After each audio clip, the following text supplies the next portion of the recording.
Jason Vectrex. Oh my God. I'm still watching. He's such a tool. Talking about Smash JT. You pretty much nailed it. He's in, well, that's a little rude. He's a bootlicker. To gain subs and views, that's all he cares about, is cheating his way to the top. He will do and say anything to climb the social ladder. Pride and honesty is not in his vocabulary. For $100 a month, he'll send you one mug. He just won because otherwise it's too much. Did you even watch his Patreon video yet? I rewatched it. He gave a guilt trip in it too, like he's desperate. Look at the thumbs down too. He banned a bunch of those people too to silence them. This negative publicity for him is still good. He's happy to have anyone talk about him. See how he didn't answer any of your questions either. Wink. We'll check out his Patreon page here.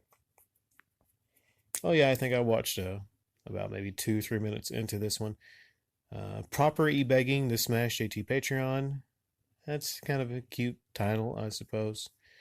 So yeah, I mean, at least he's self-aware of it. You know, he's seems kind of shameless. You know, hey, it is what it is. I guess I could say that this ain't the worst Patreon video I've watched. Some of them are kind of bad. Like, I remember Pat the Nest Punks is kind of bad. You know, at the end of it, he has his monkey he's talking to, like, and his monkey says e-begging. He's like, what? E-begging? It's not e-begging or something. So, as far as Patreon videos go, it's not the worst. You know, he's got his tiers here. You know, it's kind of standard stuff. Hey guys, I'm Jeff, but many of you may know me as Smash. He talks about how he was in the video game industry. Okay, he talks about, and it seems like, I don't know, like I can't verify a lot of this stuff, but it seems like a lot of this stuff checks out. So yeah, I guess the thing that stuck out to me though is, well, it really didn't stick out because it's the same thing a lot of them say, which is like, well, let me tell you, the YouTube ad revenue, it's just not really doing it.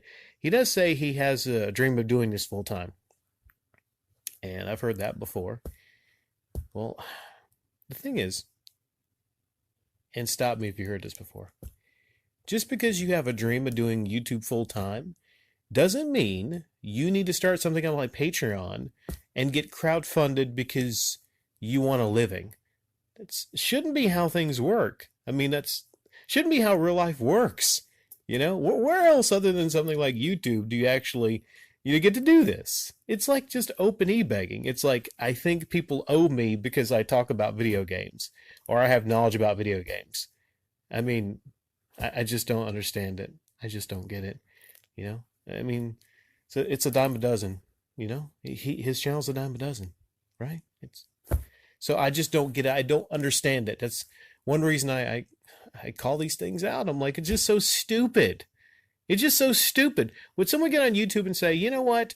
I have a dream of being an auto mechanic. I'm collecting money to go to auto mechanics, you know, to go to mechanic school. You know, but it's this 2019. It's 2019. People would have laughed at you. People would have laughed at you decades ago if you tried this, but everyone wants to get crowdfunded, huh? It's just, I don't know. Like if I could snap my fingers and they just stop crowdfunding, I would. It's just stupid, especially for, YouTube career. So the idea is, now if he would say, like, well, if I get to one certain point, I've always wanted to see one of these YouTubers say, well, you know what? If I get enough funding, if I get to a certain point, I'll get rid of the Patreon. You know, I'd like to see one person do that and say, you know what? If I get to be like a PewDiePie, I'll get rid of the Patreon. It's just my training wheels.